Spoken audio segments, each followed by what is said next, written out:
Hello, my safety friends. Today, we're talking about the underlying aspects of safety management. You see, when you got into this, you were likely told that safety is all about those government rules, about creating policies and training everybody on those policies. And yes, that is part of it. But the bigger part of safety management is changing behaviors. Because what they did not tell you when you started was that standing in front of every policy, program, SOP, and JHA out there is a person with their own thoughts, their own beliefs, and their own experiences. And they may not agree with you. And they may not believe what you're telling them. So, in fact, it's not just one person. It's like an entire workforce, okay? With their own thoughts, their own beliefs, and their own experiences. And this is why when you create a new procedure, even if it's approved by management, it doesn't always get followed as you were expecting it to get followed. Now, this doesn't mean that you need to bring down the hammer and that you need to put on that safety police hat. It just means that you need to up your game and you need to learn some hidden triggers to behavior change. And that is what we're talking about today. So before we get started, I want to make sure that you understand my journey and how I have come to make these realizations. So over the 27-year span of my career, I have had the opportunity to work for organizations that just love to buy other companies. Seriously, everywhere I worked, they would just buy another company. And then I would have to go in when no due diligence was done and build a safety program from scratch all the way up to getting it compliant as well as getting it to a VPP level. So I had lots of chances to work with different safety programs and different management teams. And I learned very early on that what works for one team doesn't always work for all of them. But as I was gathering all of the different tactics and strategies that I was trying out along the way, what I ended up developing was these psychological tricks that I could pull from. It was a little toolbox. Hey, I tried this. It didn't work. Still don't have management support. Let's try something else. Let's try this tactic. Let's try this little trigger, right? So when I decided to go back to school in my 40s so that way I could sit for my CSP, I had to choose my degree. And there was a lot of things that went into the degree that I chose. So I'm not going to get into that here, but I did feel like psychology was extremely closely related to what we already did. So I even specialized my degree into industrial organizational psychology, which focuses on behavior change, motivation, personalities, diverse workforces, and awareness. All the things that we have to deal with in safety. So just so you know, that is where I'm coming from and that is my background. So I can totally geek out on the psychology stuff as much as I can geek out on the safety stuff. So to fully understand how behavior change works in the human brain, there's a concept that you need to grasp, and it is called the motivational triad. The human brain is always looking for three things. It wants to avoid pain, seek pleasure, and conserve energy. Pain meaning anything that is discomfort, anything that takes it out of its comfort zone. Pleasure being anything that keeps it in its comfort zone, as well as anything that's going to give it a dopamine hit. And conserving energy means that our brains are lazy. Our brains just literally don't want to do anything because it takes a lot of calories to do all this thinking as it is. Try not to use up any more. Okay. So those are the three things that our brains are constantly trying to do. And every time we ask somebody to change what they're doing, their brain is going through the motivational triad as well. And it is basically throwing thoughts at that person and creating thoughts of those people to make sure that it avoids pain, seeks pleasure, and conserves energy. And those thoughts have a foundation in that person's knowledge and experience. Knowledge being whatever that they've learned or researched or read or were taught by their parents and their teachers. And experience meaning anything that they have personally experienced or people close to them have experienced or something that happened within their lives. So we're fighting a lot of things here when we try to get somebody to change their behavior. So if we're asking somebody to put on PPE, and based on their experience, they grew up with their dad in the workshop, never putting PPE on, and it was never really enforced in any other place that they worked. And they've been working here for 10 years and have never needed to have eye protection before, and they've been fine. Their experience, their knowledge, and their belief is going to be that they don't need it. And you're trying to ask them all of a sudden to wear it. And then their brain is like, this is going to be uncomfortable. We've never worn it before. Might have to get big ones to put over glasses. They wear glasses. The brain also wants to conserve energy. So it's going to take energy to track those safety glasses and go get them and take care of them. And then it wants to seek pleasure, right? And it actually gets pleasure out of not following the rules. It's like, hey, we're getting away with it. We got some confidence, we got some freedom, right? So as we're trying to get people to change their behavior, their brain is feeding them all of these thoughts that PPE might be a pain, and, or that they don't need it. And it's making it harder for you to actually change that behavior.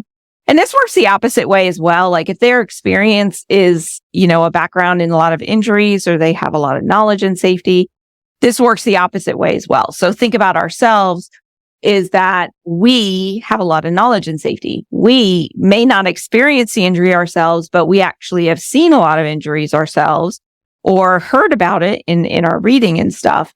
So it makes it very easy for us to say, yes, I will wear the PPE because we know what could happen, right? And that is the motivational triad. So the key to getting people to reverse their thoughts or to change their behavior is by injecting them with knowledge and experience. We really don't want to inject them with experience, but let's say that they had the experience of an eye injury from not wearing safety glasses. They will likely become an advocate of PPE after that, right? At least for a while. I mean, generally once an injury happens, they will change their behavior for a little bit, but then there is always a chance of what you call in habit formation extinction. So the trick is to get them to believe that PPE or whatever it is you're wanting to change in the process, that it is one, easy, that it doesn't take a lot of energy, two, pleasurable, meaning they're going to benefit from it. This is why we're always talking about you need to talk about the personal benefits to the people. And three, that it actually is going to help them avoid pain, right? That it's not a pain to wear the PPE. It's actually avoiding pain because there are all these terrible things that could happen if you don't wear it. And then if you can talk to them in the tone of this motivational triad, it actually becomes easier to change people's thoughts and beliefs and get them to follow what you're asking them to do. So now that you kind of understand how the brain works, that's obviously not the only thing going on up there. There are 3 areas that I think you need to pay attention to when it comes to trying to get people to change their behavior and follow what you're asking them to do. The first one is awareness. This is like the squirrel effect is the way that I like to think about awareness. If you've ever seen the movie Up, where you have the dog and he's talking and then all of a sudden it's squirrel, that type of thing. That is what I'm talking about. That's attention. That means if something grabbed its attention or its awareness. It could also be called the shiny object syndrome. So when you can build awareness of an area or of a situation or of the possibility of what could happen, you are avoiding complacency, because what happens with complacency is the worker is typically on autopilot. And they're just kind of doing the job through autopilot, and they don't necessarily see the things that are going on around them. And then also, if it is more work for them to actually pay attention, the brain is not going to allow them to see it either. So there could be something right in front of us and we could say, no, don't see it. I can't find it anywhere. My kids love to call this the mom effect, actually. And you can look this up. There's some memes about it, like mom witchcraft and the mom thing. They call it the mom thing. But this is when, and I've actually seen this with a lot of moms, so I'm sure any moms out there, they can relate, maybe dads too. But this is where the kid is like, hey mom, I can't find my whatever, my red hat or something like that. And the mom is like, hey, it's on your desk next to your keyboard on the left-hand side. And the kid goes to look for it and they're like, nope, It's not here, mom. It's not here. You got to come find it. This is the brain, because the brain just doesn't want to find it. The brain wants the mom to do it, right? And then the mom shows up and it's like right there, right where the mom said it was. And my kids are all like, it's witchcraft, right? But it's just one of those funny things that the brain does. So you always have to make sure that you're building awareness and that you're grabbing attention. And one way that you can do this is by making sure you're changing things up regularly. So one easy way to change things up regularly would be to change your posters or change your signs. I can't tell you how many times you go into a place and the sign is the same as it was 6 months earlier, right? You want to make sure that any of your safety posters or signage that you change it up on a frequent basis. I would say at least every 2 weeks, even weekly, if you could do it, because you want to make sure that the brain has something that it can kind of grab onto. And I'll explain that in just a second. Other ideas could be that you have them change workstations. Maybe if they've always worked at station 2 and now you have them working at station 4, just that change of environment is going to build some awareness. You can also change supervisors if that's possible in your work, where if they're always reporting to one person, now they're reporting to another, the brain's going to be hyper alert in that area as well, or on a regular basis. Because the way that our brains are wired is that they're always looking for danger, right? Because they want to avoid danger. So it's looking, even though you're there and you're doing your work, your brain is actually looking for things that could hurt us. Okay. So it's trying to make sure that there's nothing new out there, and new things kind of grab its attention. And I won't get into it here, but another way that you can build awareness and attention is by making things memorable. And I actually have a guide on this. It's called the 5 Surprising Ways to Make Employees Crazy for Safety. I'll pop a link in the show notes, but that actually works on how the memory works. And when you make things memorable, it's more front of mind and it's easier for them to retrieve. So there's tons of different ideas in there. I think it's like 14 pages of different ideas to make things memorable. So definitely check that out.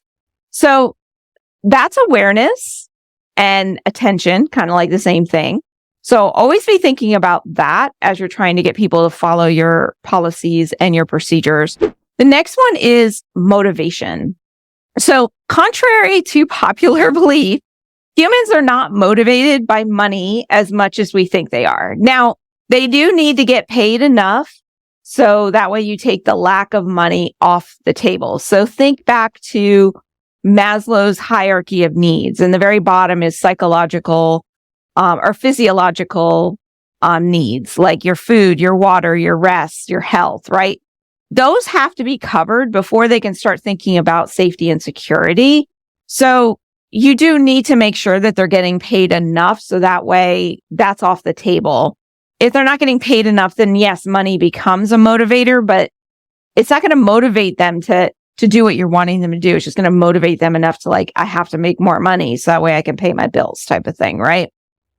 And the bills being like the bare necessity of bills. Once the bare necessity of bills is paid off, then money is not as big of a motivator than we think it is. And they like literally study after study after study, money has been at the bottom of the list of motivators. What is more motivating to human beings is a sense of pride, a sense of purpose, and autonomy. Meaning that they have to have pride in their work, right? And that they need to know that what they're doing, what the bigger picture of what they're doing is. If I just say, hey, I'm going to have you, stuff these envelopes, but I don't know why, I'm going to be less motivated than if I know the bigger picture as to where these envelopes are going and what those envelopes are going to be doing.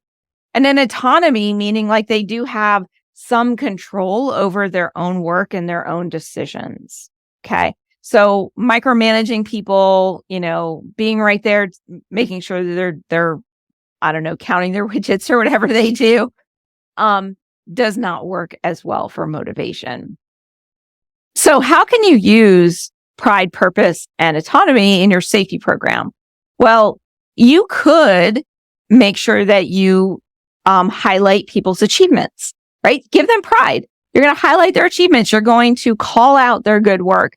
You're going to maybe create leaderboards, right? And if you have leaderboards of like this person was lifting correctly today and this person was doing it the next day or whatever. And you create like leaderboards, you're actually going to motivate people to lift correctly. You could have shared goals. You could make sure that they understand, give them the broad, big picture of how their work affects the goals, right? So, and that shared goal doesn't necessarily need to be a company goal. It could just be like the goal of getting out of work on time today. Or it could be the goal of making sure that, no one goes home super tired so they can spend time with their family. Whatever it is, but you have to give them purpose for what their work is. And maybe sharing customer reviews, right? Like you worked on this and this was the result from the customer or the client, and giving them that sense of pride and purpose within their work. And lastly, you want to empower them to improve or be part of decisions. And that's where collaboration comes into play. Like when you are actually creating your policies, your programs, everything you're having them do, or even the processes of the work that they're doing, allowing them to be part of it, or even empowering them to do things their own way, as long as the end result is the same, or empowering them to help others or to come up with better processes. So when you're thinking about your safety program, just think about ways that you can show pride, that you can build purpose, and that you can allow them some autonomy, and you're actually going to motivate them to do more and to follow the safe work practices. Now, the last one that I wanted to chat about was habit formation. And I like to think of behavior change as habit formation, because when you're asking them to change a behavior, you're asking them to change their habits. The behavior that they're demonstrating is just what they're used to doing. And you're just asking them to change that to a different habit. Now, when a task is on repeat, that is how you build a habit. It's like when you just are constantly doing it over and over again. And when you do this enough, the neural networks become so fast that they do get that autopilot sense with their habits. And a task actually gets shifted from like the higher power brain to the lower power brain, because now it is like super easy to do that task because it is just on autopilot. This means like, think about in your own life, like when you get up to get ready for work, you're pretty much on autopilot. You do the same things over and over again. If you've ever driven to work and you can't even remember making the turns to get you there, that's autopilot mode, right? And it's almost like complacency, but if the habits are good habits, then it's okay that it's complacency. If they don't need to have that awareness, it's like, that's the hard part, is that it's like almost to that complacency part, but you need them to be aware of their surroundings. Like, it's okay that you don't remember making the turn as you were driving into work, but were you really aware of your surroundings as you were driving? Like, that's the important part. So the way that I like to think about habit formation is, and how the neural networks are created, is imagining driving a big old truck through a field. And like, this field has never been driven through before. It doesn't have a road in it. It doesn't have a path. It's just nice green pasture, little bumpy. You could tell because the waves are going at the field, right? And the first time you drive through it, it's going to be tough. It's not going to be that easy because you don't know where you're going. You don't know what the ground is like. Maybe you take it a little bit slow, right? But then when you drive that same path over and over and over again, you're smoothing it out and eventually you make a road. That's just like a neural network. So the first time you have somebody do something, do a task and change that behavior, it's going to be very slow. But if you can get them to do it on repeat over and over and over again, it becomes easier because now you're building that neural network connections in their brain that is going to start building that habit. So this is where habits can become a really good thing, when you have them build that habit to do it the safe way. Now, unfortunately, a lot of workers come to us with some very bad habits. These could be very bad habits that were instilled by their parents, by their friends, by other jobs, or maybe even they came into your workplace and they were trained by somebody who showed them all the shortcuts to do the job and expressed contempt. about the company or about the rules. And then that started breeding like bad habits within your new workers. So that's something to look out for too. Like who you have training your new workers is extremely important. You want to make sure that person has really good habits too. And habit formation is extremely time consuming. So anybody with kids, you know how long it took you to get them to start brushing their teeth on their own. It is years, right? Years. So anybody with kids can attest to that. So that whole myth about like, 30 days to build a habit or 90 days to build a habit, I call BS on that because it is really ridiculous. It actually depends upon that person's beliefs and that person's experiences, whether or not they will build a habit. So it comes really back down to that motivational triad as well. So what I want you to think about is like, I have seen this, I'm sure you have too, where a person has like a heart attack and they can immediately change their eating habits, like immediately. So this shows you like habits can be formed like within a moment or they can be formed over years, but if the person who had the heart attack believes that like heart attacks happen, I'm going to get another one, or that's just life, they necessarily don't change their eating habits. But that person that had the heart attack that was like, oh my gosh, I need to stop or I'm going to die, they'll change them immediately. I remember my mother-in-law was a smoker and we could not get her to stop smoking for nothing. And she tried over and over and over and over again and just constantly failed. Then she had a heart scare, never picked up another cigarette again.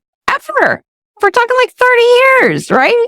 So it does happen. Now, you can force change, behavior change through incentives and rewards, but there is a trick to it, right? So you want to get them to be doing the behavior over and over again to build up that neural network, to build that habit. And one way to force them to do things over and over again the right way is through incentives and rewards. But here's the trick. Too often we are making incentives that are really long-term incentives. Incentives and rewards don't necessarily need to be prizes and money. It could just be positive recognition or highlighting their good achievements during a pre-shift meeting. In the very beginning, you need to be doing this. Like when you first make the change, you need to be doing this on a regular basis, like multiple times a day, reinforcing that you see them. You see that they're doing the right thing and thank you very much. And talking to them about it, internalizing it with them, right? And then once you see them doing it on a regular basis where you're just constantly, they got it down, you can then spread out. Maybe then you only give them recognition or rewards every couple of days. Maybe it's like on a 3-day schedule or a 2-day schedule, just for a little bit. And then it has to become randomized. Because what happens is the brain starts to pick up the pattern, right? And the brain would be like, okay, I'll wear my steel-toed boots on Mondays and Fridays because that's when they're checking for them, that type of thing, right? So it needs to be sporadic. And they've done studies on these too. It's the studies on recognition is just amazing in behavior change. So if you ever get a chance to read some of that, it's really, really interesting. But once you're doing it sporadically and you see that they're always hitting the mark, they're always doing it right, then you can actually turn it into a reinforcement schedule because reinforcement has to happen no matter what. So until a habit becomes ingrained, like brushing your teeth type ingrained, you're constantly going to have to reinforce it because there's this thing that's called extinction that if you're not watching it and you're not checking it, the brain is going to go back to going like, hey, I want this to be easy again. This is why diets end up failing a lot too, because people are just like, no, I want this easy. We're going back. Like, okay, I lost my weight, hit my goal. Now I'm going to go back to eating the cookies and cake, right? It's always going to want to revert back because those are the habits that are instilled in it. So you have to develop some reinforcement actions. And this just might be like a check-in once a month or every 6 weeks. You do a little assessment or something like that. So what I want you to realize is that rewards and recognition, it doesn't have to be monetary. We already talked about how money does not work, but it does have to be some sort of positive recognition. Now, a lot of people like to use negative reinforcement, right? Writing them up, suspending them, whatever.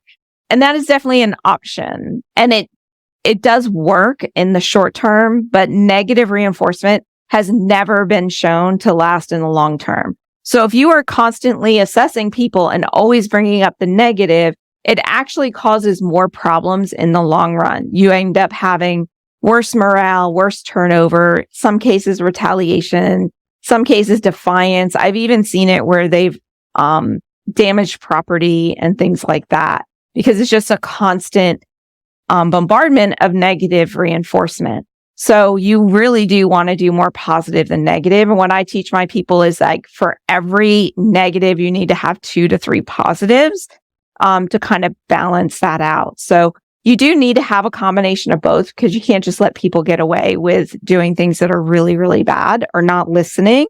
But you do need to have a nice little balance there. So when you're looking at your safety program, how can you build habit formation into it? So let's say that you are teaching something new. You have a new policy, a new procedure, or maybe you're making a change, right? You want to do lots of coaching and recognition right in the beginning on a daily basis, multiple times a day, and it doesn't necessarily have to be you. And then you want to spread it out. So that way it's eventually every couple of days, right? And then next you randomize it. Like, yeah, I may check on it today, I may not. And you have to have some sort of random schedule in there. And then you just move it into a reinforcement schedule, like a routine assessment or something like that. And when you start to see in that reinforcement schedule that compliance is starting to slip, then you just increase the recognition. Then you go backwards because compliance is going to slip. Just know that. That's just a fact of life, and that's the way the human brain works. So you just have to have a plan going, okay, compliance is slipping. Let's do a focus session on this, and we're going to do a lot of recognition for the next couple of weeks. So just know that habits will always revert and that your process, whatever you put in place for your processes, that they just need to be prepared for that. So I know this is like a longer episode than what I normally do, but this is a lot of information. But I wanted to make sure that you understood like how psychology plays such a huge role in safety management and why in my recommended book list, there are so many psychology books and very few safety books, because I honestly feel like psychology has a lot more to do with what we're trying to get done than all of the rules and regulations. Those are just like the guides to me. But you can find a link in the show notes for my recommended reading list. So the next time that you find yourself struggling to get people to change their behavior, I want you to think about how you can apply some of these hidden psychological triggers into the mix instead of just chalking it up to like, they don't listen. So hope you got a lot out of this, and I will see you in the next episode. Bye for now.